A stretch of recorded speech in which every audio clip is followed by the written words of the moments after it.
मुझे तो लगता है कि प्रधानमंत्री जी के जो सलाहकार हैं वो गलत सलाह दे रहे हैं आजकल, क्योंकि पूरी जनता समझ रही है कि ये सब क्या है। जनता समझ रही है कि एजेंसीज का किस तरह मिसयूज हो रहा है, पूरी तरह से राजनीतिक है।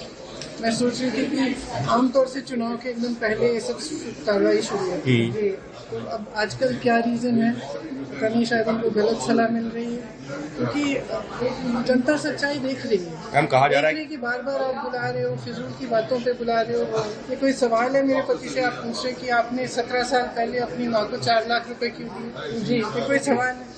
मतलब इस तरह के फिजूल के सवाल है। नेशनल हेराल्ड पे भी ये सब पब्लिक के सामने है। टाइमिंग आपको लगता है? जब कहते हैं कि आपकी ये आपने इतनी हजारों करोड़ की प्रॉपर्टी आपने हड़पी है, तो मतलब क्या है? प्रॉपर्टी आपकी होनी चाहिए अगर आपने हड़पी है।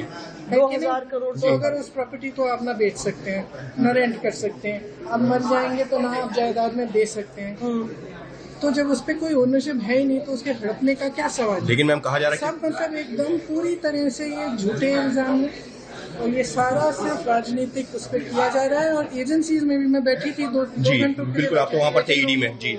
जो भी वेटिंग रूम में था, मैं पूछ रही थी भी आप किस लिए आए हैं, आपको किस लिए बुलाया, और एक के बाद एक यही आंसर है, या तो एक्सटॉर्शन के लिए बुलाया या पॉलिटिकल केस है। और जैसे ही आप बीजेपी में शामिल हो जाते हैं वो सारे केस।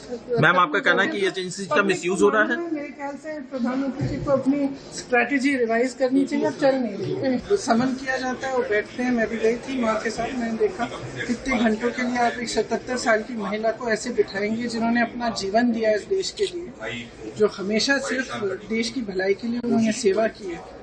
तो आप इस तरह से का बर्ताव करेंगे तो ठीक, लेकिन हम तो पूरी तरह से कोऑपरेट कर रहे हैं, चाहे मेरे पति हों, चाहे राहुल जी हों, चाहे सोनिया जी हों। मैम आपको लगता है कि एजेंसीज पर प्रेशर है? मैं तो इंतजार कर रही हूँ, मुझे भी बुलाएं, मुझे भी निमंत्रण दें।